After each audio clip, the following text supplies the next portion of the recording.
quelles sont les conditions à remplir pour poursuivre les études en Belgique?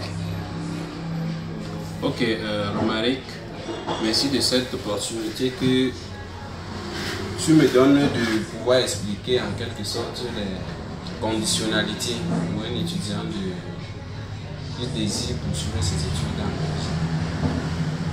Bon, en fait, il y a les étudiants au Cameroun qui ont déjà leur bac, d'autres ont la licence et d'autres ont jusqu'à master et qui désirent continuer leurs études en Belgique. Oui. Mais dans la majorité des cas, on ne parle pas de la continuité des études parce que celui qui a le bac ici n'arrive pas en Belgique, il continue au niveau 1. Celui qui a la licence n'arrive pas là-bas, il continue au niveau 4. Oui. Donc, nous parlons couramment de la poursuite des études et non de la continuité. Oui. Ok. En fait, pour ceux qui ont le baccalauréat et qui ont également la licence, ça a déjà des conditions. Il faut d'abord avoir son bac minimalement. Oui. Avoir le bac. Maintenant, lorsque tu as le bac, pour continuer pour poursuivre tes études en Belgique, il faudrait qu'on fasse l'équivalence de ton baccalauréat. Et ce baccalauréat, pour aujourd'hui 2021, tu dois avoir eu ton baccalauréat en 2000 au plus tard en 2012. Oui. Donc les bacs 2011 ne sont plus acceptés. Dans notre procédure, nous n'acceptons pas les bacs de 2011 parce que c'est trop de tracasseries et trop de problèmes. Pour la majorité des cas, on va rejeter le dossier. D'accord. Donc il faudrait avoir un bac qui date de plus 2012. 2012. Oui, ça c'est la première des conditions.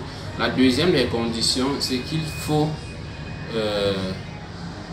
ne pas avoir observé une période d'interruption de plus de 2 ans.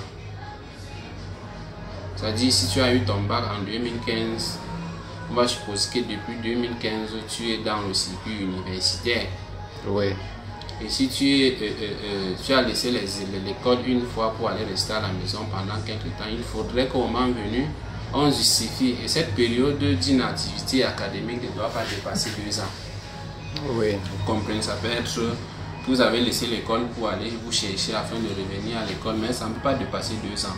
Oui. Oui. Ça, c'était la deuxième condition. La troisième condition, c'est qu'il faudrait, au moment où on introduit ton dossier, être inscrit dans une université. Dans une université dans ton pays. Université dans ton pays. Ça facilite la procédure. Ok.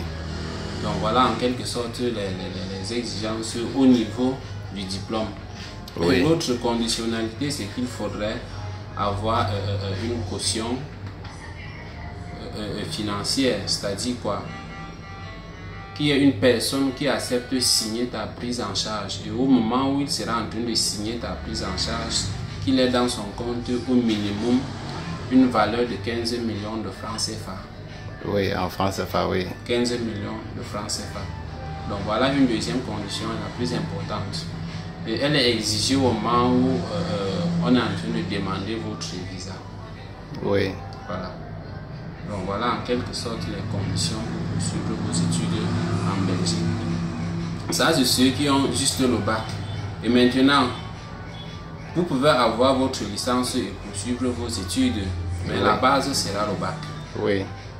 Pour ceux qui ont déjà un master 2, ils peuvent continuer poursuivre leurs études sans l'exigence du baccalauréat. Parce que l'exigence du baccalauréat, c'est pour établir les équivalences. On va y arriver au niveau des étapes. Oui. Donc, si nous allons nous résumer, on a dit la première des conditions, c'est avoir un bac qui date de plus 2012. Ne pas avoir interrompu ses études pendant 2 ans. Oui. Et si vous l'avez pendant plus de 2 ans, parce que si c'est pendant 2 ans, il faudrait qu'on justifie. Mais si c'est plus de 2 ans, ça n'ira plus. Troisièmement, l'une des conditions, c'est la caution financière de 15 au moment de la prise de 15 millions au moment de la signature de la prise en charge de votre dossier par votre garant financier. Et j'allais même oublier, il y a également une autre condition. Il ne faut pas avoir redoublé, bien triplé une année à l'université. Oui, si donc on ne joue pas 3 fois. Non, 2 fois, parce que 3 fois c'est déjà quadruplé. Ah d'accord, 2 fois. Au plus, on échoue au plus 1 fois, parce que quand vous échouez 1 fois, vous reprenez. Ah, quand vous échouez 2 fois, vous triplez, on n'accepte pas. Oui. Donc c'est une des conditions que j'avais oubliées. Et parlant de l'âge, pour postuler. Bon, l'âge importe peu, il n'y a pas d'âge. L'enfant qui a eu son bac depuis 2012 peut postuler. Donc même s'il a 31 ans, 32, 34, 35, il veut poursuivre ses études, il peut aller poursuivre ses études. Bon, et s'il a interrompu les études après la licence, même pour 5 ans, avant de relancer au master, après 5 ans, et il veut postuler. Non, nous ne traitons pas ce genre de dossier parce que c'est difficile, ça ne sert à rien. On tamise d'abord les dossiers pour prendre ceux pour lesquels on sait qu'on a au moins 80% de chances de réussite. Ok, et parlant de la licence, il y a les notes sont aussi importantes pour postuler. Et aussi du baccalauréat, oui, il faut une mention pour avoir l'admission. On va toujours le dire, Pour une école qui veut peut-être 10 étudiants par salle, oui. Si vous leur présentez 20 candidats, si les 20 candidats ont tous les baccalauréats, oui.